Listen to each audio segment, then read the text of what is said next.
बैठे हुए हैं और महाराज जी गोस्वामी जी बैठे हुए हैं और परमहंस जी हैं और अपने संत समाज सारा है और जलंधर से आए हुए महाराज जी हैं और दर्जा व दर्जा सारे संत हैं जिनका नाम मैं जानता नहीं हूँ, माफ़ी चाहता हूँ।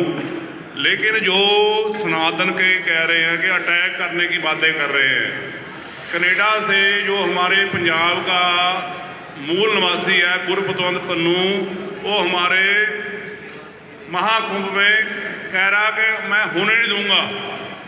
लेकिन मैं ये कहना चाहता हूँ कि ये महाकुंभ है, करोड़ों लोगों की आस्था है और साधुओं का आशीर्वाद है, 33 कोस देवी देवताओं का आशीर्वाद है। सनातन को कुछ नहीं होगा।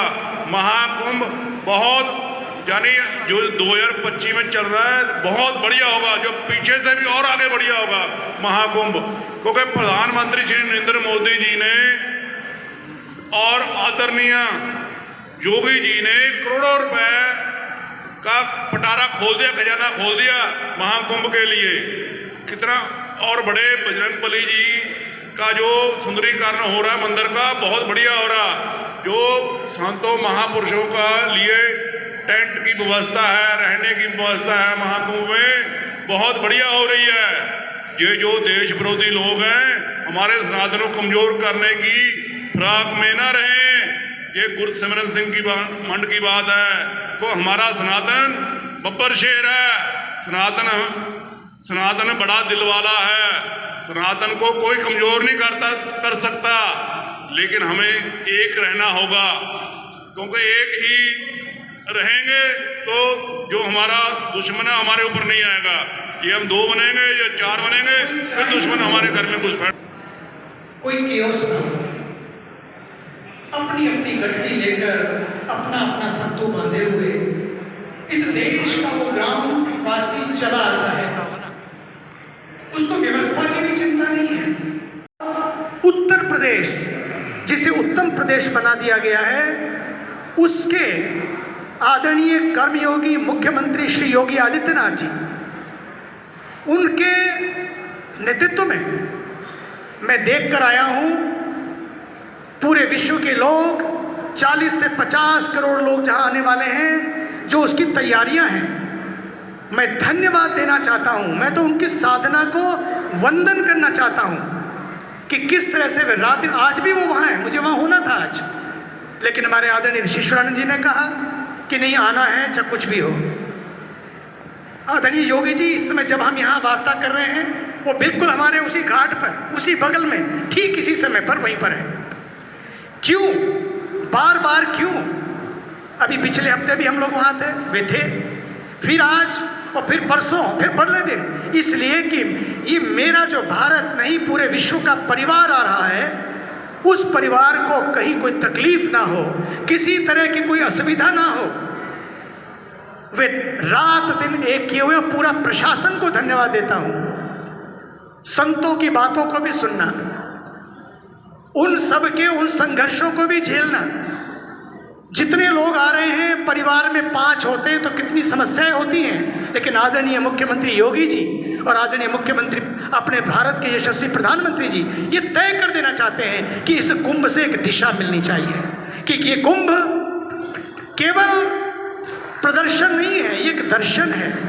इस कुंभ से एक दिशा मिले और इस संत संसद से भी दिशा मिलनी चाहिए, क्योंकि आज आप यही ऐलान करके जाएंगे, वो दिशाएं आज दिखनी चाहिए महाराज जी। जी, वो दिशा एक ही है कि इस भारत का ये संगम टूटना नहीं चाहिए, टूटना नहीं चाहिए। क्योंकि अभी मैं सुन रहा था आदरणीय हमारे आचार्य श्री लोकेश मुनि जी, भारत में रहने वाला, जम्बो द्वीप में रहने वाला, उस अखंड भारत की बात करने वाला, वह सपना पूरा करने का जो प्रधानमंत्री जी ने देखा है, जो आदरणीय हमारे मोहन भागवत जी ने भी बात बात में कहा है, कितनी बार वो समझाने का प्रयास कर रहे हैं। हमें अपने ऊपर भी अंकुश लगाना पड़ेगा। इतना बड़ा काम कर रहे हैं जो मंच पे बैठे हैं, मैं मुनि जी आपका समर्थन कर रहा हूं कि जैन समाज अलग क्यों मिनॉरिटी में है, मिनॉरिटी और मेजॉरिटी का बिल्कुल भेद मैंने समाप्त किया है। आदरणीय मिनॉरिटी आयोग को एक संत बैठ के वहां यह अपने सुझाव देता ये इतने बरस में नहीं हुआ। ये तुष्टीकरण की राजनीति सनातन को आगे नहीं ले जाएगी। सनातन वो है जब पृथ्वी का निर्माण होकर सभ्यता उत्पन्न हुई, ये प्रकृति ने नया विश्व जो बनाया है वो सनातन संस्कृति है, जहाँ एक पुरुष और एक महिला का जन्म हुआ, वहां से पैदा हुआ। तो पूरा जम्बोद्वीप, आज हम सिर्फ ये बांग्लादेश की बात करते हैं, वो हिंदुओं की बात सिर्फ मत करिए, उसमें जैन समाज भी है, उसमें मुस्लिम में 4 तबके और हैं जो भारत में रहते हैं, सदियों से रहते हैं। वो पारसी समाज का हमारा प्रतिनिधित्व करते हैं। यहाँ हमारी इकोनॉमी को बनाने वाली पारसी समाज भले ही इतनी सी है, वो हिंदू बनकर इस देश में रह रही है, वो सनातनी बनकर इस देश की सेवा कर रही है, वो रिप्रेजेंट करते हैं। आदरणीय मेरी बहन बैठी है, अभी मैं देख के आया आपका जो मैंने यही बात कही, हजारों की संख्या में बहनों ने विश्व में एक कार्य जो करके दिखा सनातन के लिए, दूसरा कर नहीं पा रहा है, कि उन्होंने कहा और उसको किया, और वो था कि हम नारियों को सशक्तिकरण करें, उन्होंने करके दिखाया। ऊपर से नीचे तक हमारी बहनें ही दायित्व है। ये सनातन संस्कृति है। हमें अपने आप को अगर बांटने की बात कर रहे हैं तो जोड़ने की भी बात करनी पड़ेगी। ये मैं इसलिए कह रहा हूँ, ये मिनॉरिटी मेजॉरिटी को भेद का जो अभी आने वाले थे वो, मगर किसी वजह से रुक के पार्लियामेंट्री बोर्ड की मीटिंग्स चल रही हैं, वो भी आने वाले थे, मैं उनसे कहलाने वाला था। आगे वो आगे बारंबार जो है ये इकट्ठ नहीं होता। सिर्फ सनातन धर्म की बात ना करें। बंधुओं, मैं कहना चाहता हूं, आप अग्रसर, आप आगे बढ़ के बड़े भाई का रोल अदा करें और सनातन संस्कृति को जिए, नहीं तो हम अलग अलग हो जाएंगे, बट जाएंगे। तो महाराज ने सही कहा है, तो कटना मतलब ये है कि अपने लोगों को बांटने वाली बात है। हम किसी को भी बांट